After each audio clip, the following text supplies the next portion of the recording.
So for those of you who are seeing 1111 in your life, my advice to you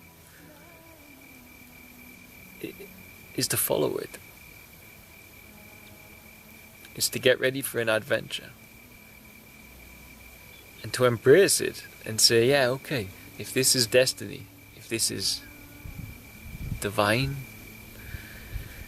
if this is angelic, if this is fate, godly, whatever, however you want to describe it, then give yourself to it and follow it. Don't question and wonder what it means. Go with it and let it take you on a journey, because that's what it will do. And learn to meditate on things. At 11:11, a lot of people have been asking me if there's any significance. What does it mean? 11:11. What is 11:11? What does it mean? What is 11:11? What does it mean? 11:11. What does it mean? 11:11. What is 11:11? A lot of you are probably asking that question. What is 11:11? Which is the same question I asked for a long time, which is ultimately why I followed it in the end. So what is 11:11? Well, it's this strange phenomena. Call it metaphysical, call it spiritual. What happens is you can't help but look. Okay, so you're going about your day, and it starts, with me it started, whenever you look at the clock, it's 11:11. Look at the clock, it's 11:11. Look at the clock, it's 11:11. What actually is it? Some people call it contact, as in beings that they don't define as an angel, maybe as a spirit, or from another, people say dimension, another dimension, perhaps. It's a sign from God. It's a sign from an angel. It's like the brightest point of the numerology of consciousness to I. The manifestational window that just tells you, just gives you that twinkling wink from God to say, hey, you're going this way, and it's the right way. So that's what 11:11 is. It's when this number just won't leave you alone in many, many different ways, shapes and forms, be it text messages, emails, looking at the clock, receipts, car number plates, you name it, it'll find a way. So what you could say is that it's just your reality speaking to you. You can label it as angels. I often call it angels. Then your reality is made up of mathematics, numbers and geometry. Yeah. So, and we know that reality speaks. We know it does, yeah. We know it has an innate intelligence.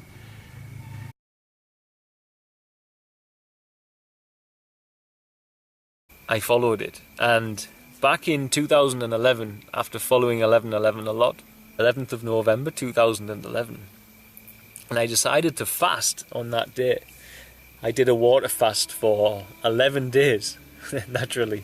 And in the middle of that water fast, I was watching wildlife documentaries on YouTube. At the side of the YouTube video I was watching, a video came up about children in East Africa. And I clicked it. And it broke my heart immediately. I still remember the two children it was talking about. They were called Sam and Esther. And they had polio, and they were found in the bush in Uganda. It crippled me. It crippled me. And I got angry, I got sad, and I sat back. I said, well, how can it be like this? Someone should do something about this, is what I said to myself, to the universe. I don't know who I said it to. But within a matter of seconds, a voice came in my head and said, you're someone. So I sat back and I went through the notions. What can I do? Can I donate money to these people I saw working on the video? Can I help somehow? Can I promote them? Can I ask them if they need help? Can I volunteer? And through my tears, I began Googling. A charity did come up, but it was in Tanzania.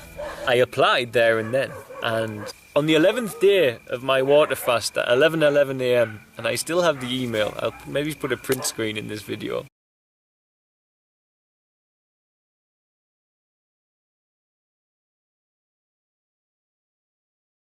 I received the email asking me to come to Tanzania and help them with their projects. And I knew.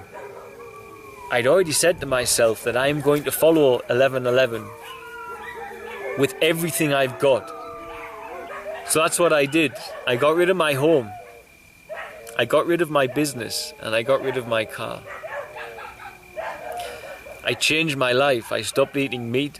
I stopped drinking alcohol. I stopped smoking.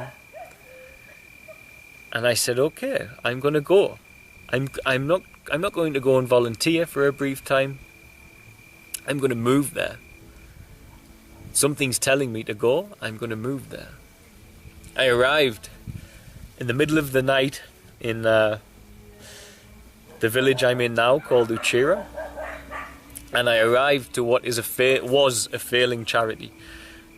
They were utterly on their knees. They had no money coming in. They couldn't do any work, couldn't help anybody. It was a mess. And I began to immediately question myself, like, oh my God, of course it's like this. Of course it's not working out. You followed a number halfway around the world. Of course it hasn't gone as well as it should, yeah?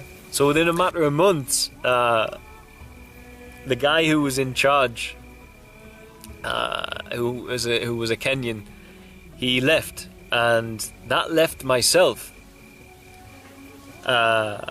with this plot of land where I'm at now, 1 acre of land, a house, and the structure of an NGO. So I was sat in Tanzania, having said to the universe, give me the tools I need to help somehow over there, and I'll go, I'll give my life to helping, but I need your help. I don't know what I'm supposed to do. I've never been to East Africa. I'm just literally boarding a plane and going to a country I don't speak the language. And I had, just so you understand, I had like £10,000. That's it. That's all I had when I got here. And within 6 months it was gone. So yeah, that's my 11:11 story. And the story's not over. It's still going. And I've just decided to start sharing it with the world with a YouTube channel. So for those of you who see this, who are seeing 11:11, yeah, share your thoughts, experiences and comments underneath, because I'm really keen to connect with other 11:11 people.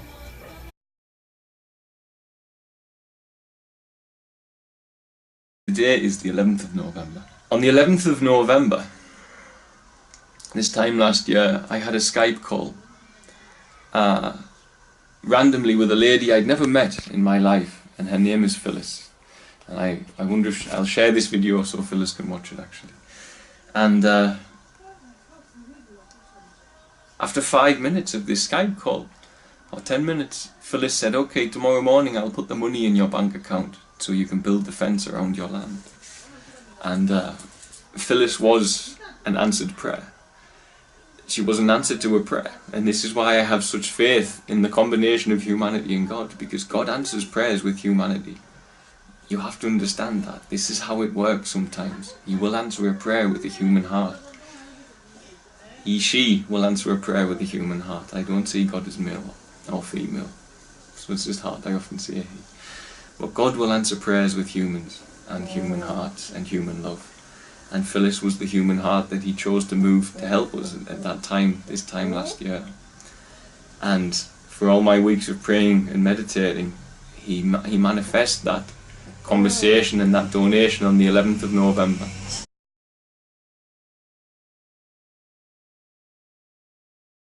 The first other person who is from the West will be working full-time on the project and has started working today. And that's Fritzy, who you met in the other videos. That is the first other Western person to work full-time. It's now 2017, November 11th.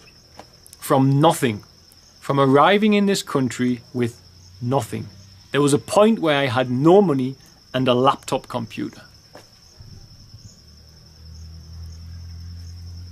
By the grace of God, and only by the will of God alone, working with me or through me, however you want to determine it, I've built an NGO from that position of nothing, being in a country where I don't speak the language, on my own, without money, with a laptop computer. We have an NGO that provides full-time care for 30 special needs children. It's rescued hundreds of dogs, but currently has 70 in full-time care. I have 30 wonderful, more than 30, 32 wonderful young men who have lived on the streets, staying in another centre that we have in town. This NGO has liberated nearly 700 children, soon to be over 700 children, I'm sure, from child labour and poverty and lack of medical care. It's built houses, it's developed the community, it's saved lives.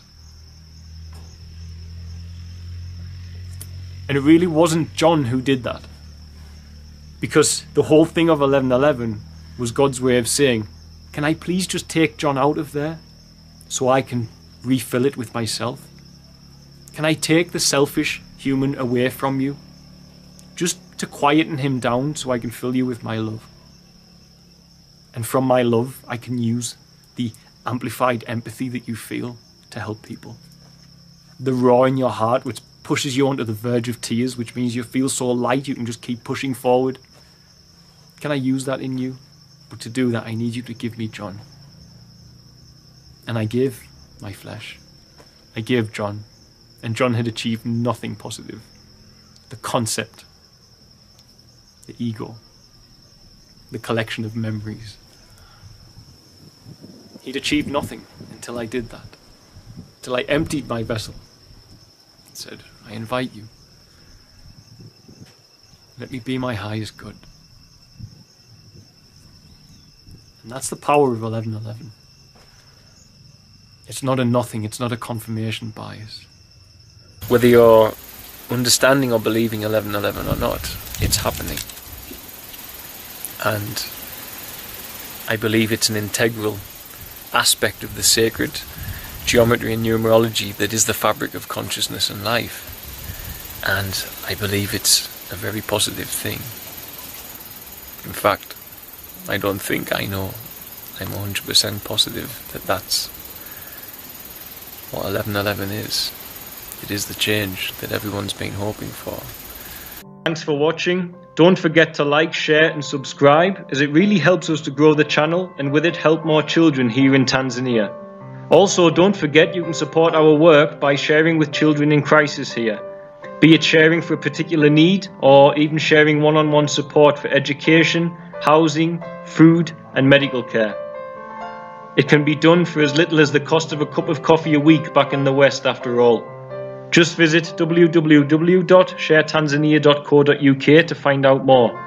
Lastly, remember you can also support us via Patreon, www.patreon.com/featherstail, and help keep us here in Tanzania to continue our work.